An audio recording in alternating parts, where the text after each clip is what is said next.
Hey everyone, this is Lisa from Life in Layout, and today I'm going to be using this sketch from Scrapbook Generation, and I'm going to be pairing it with Doodlebug's Hey Pumpkin.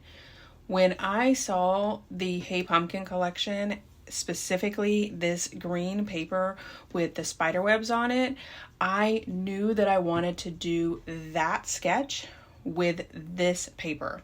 I love that sketch. I've used it several times, and I love the fact of having a large object over on the left-hand side. I also knew perfect photos to pair with this collection.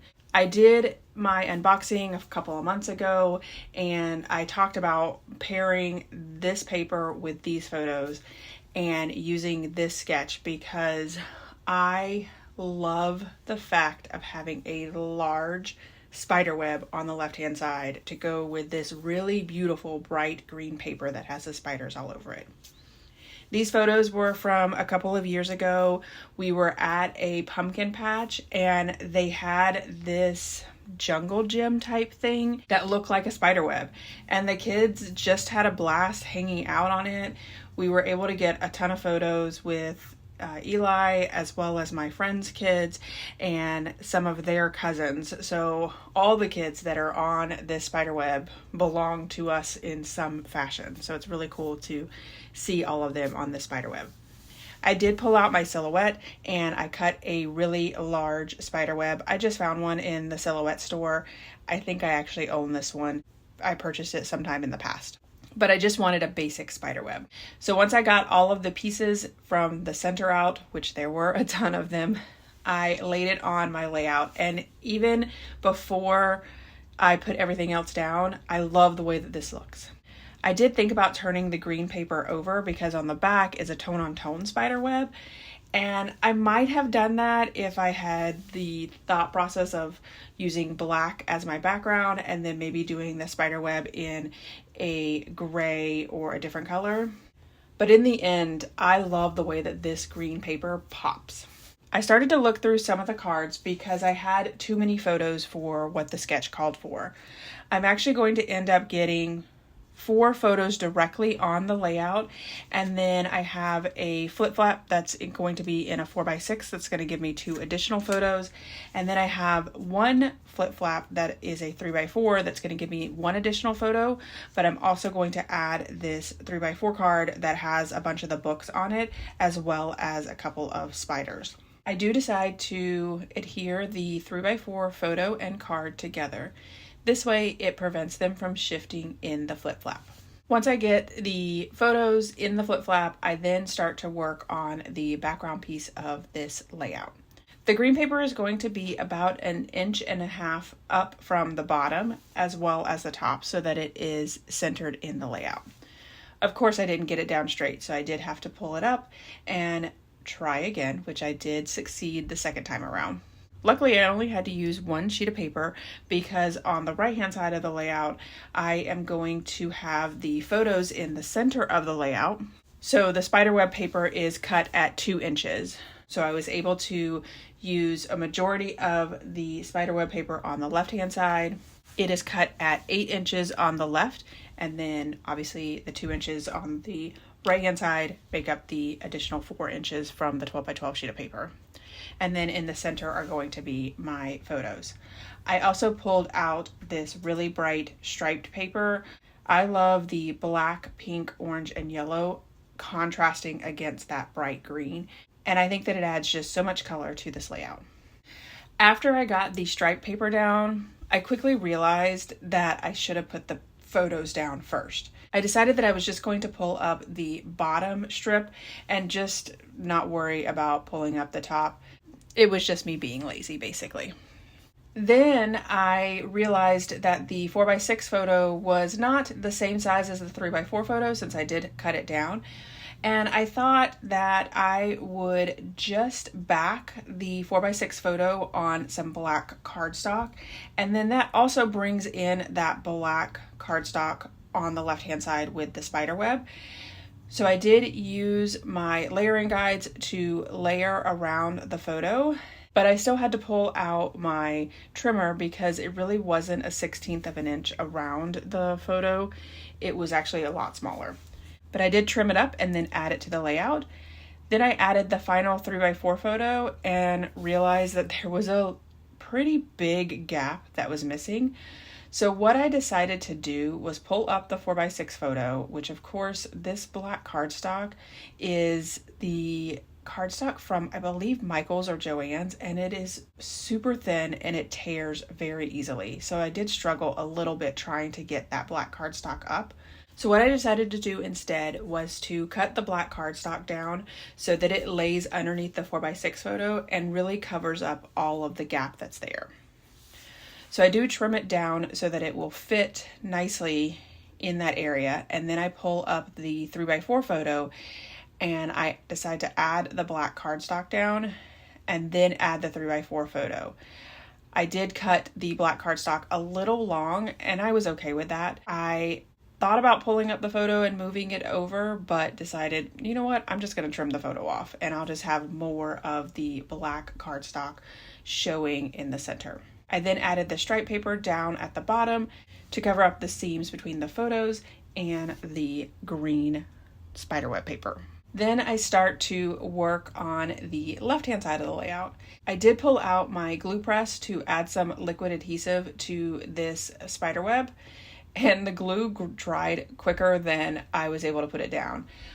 But I knew that I didn't need a lot of adhesive because I plan to stitch on that spiderweb. For the photo that's on the left-hand side, I did decide to put that up on fun foam just to give it some separation from that massive spiderweb. So I lined the photo up with the photos that are on the right and then added the striped paper to the top and bottom.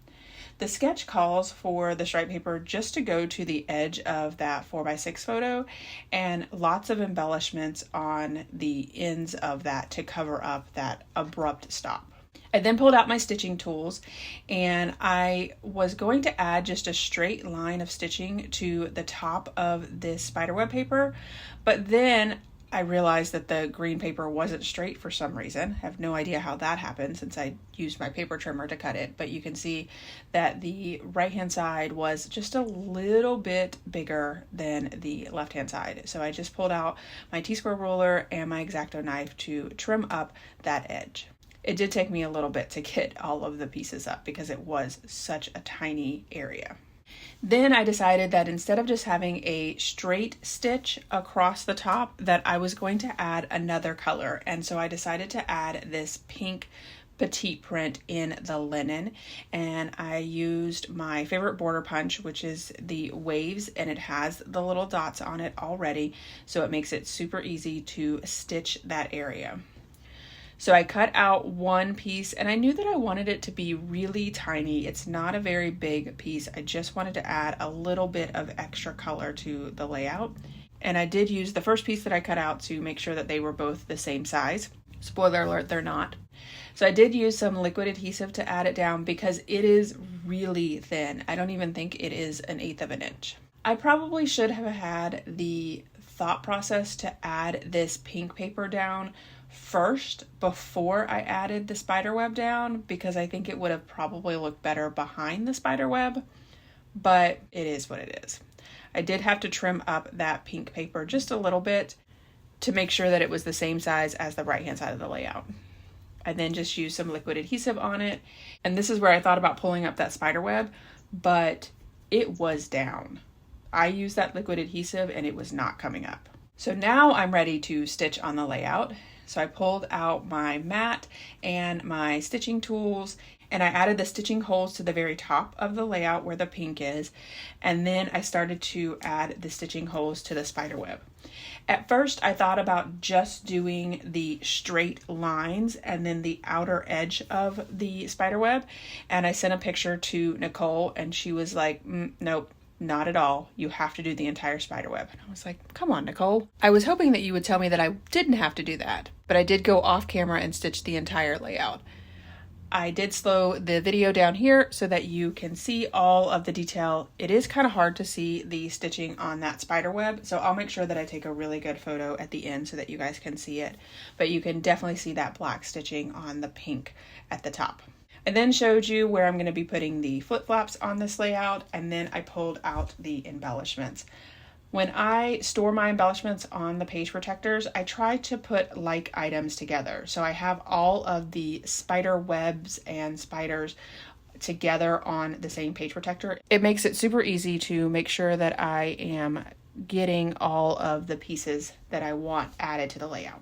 I decided that I needed more spiders on my spider webs, so I did put a couple of spiders on the spider webs, and I did use some fun foam to pop those up a little bit on the spider web. And then over on the right hand side, I did add a spider web right below the photo, kind of where the sketch calls for. But then I found the florals that also have spiders on it, and I thought, you know what, that's a good way to add some additional colors, because the spider webs obviously are just black and white, and this is going to give me a lot more color. And this layout does obviously include Eli, but it also includes some of my kids' friends who are girls, so I'm perfectly fine with adding some florals to this layout. So that gave me the idea to not only add the floral over on the far right hand side, but then also add the florals to the left hand side in those two clusters as well. I then pulled out the puffy stickers, and it also has some spiders, so I added those to the floral clusters as well. And I like the fact of having the spiders that are already printed on the embellishments, but then also adding additional spiders with the puffy pieces as well as the ephemera packs. I even added a spider to the top of my flip flap on one of the books. I really looked through all of the embellishment pieces, including the icons, the mini icons, the puffy stickers, and the embellishment pieces, and added spiders all over this layout. So as I'm getting the spiders down, let me know in the comments below, are you going to be using the spiders in this collection if you own it? And what is your idea of using the spider? Do you have something where it is a jungle gym like this? Do you have one of your kids that have been dressed up as a spider? I would love to hear other ideas on how to use all of the spiders in this collection, because there's quite a few of them. I did decide to use some liquid adhesive on the pieces that I added, just because there were so many different spiders and I wanted to make sure that they all stayed down. My title is going to be Caught Having Fun, so as in like they were caught in a spider web. I did spell the word caught wrong, so I did have to pull up my letters and add that G in.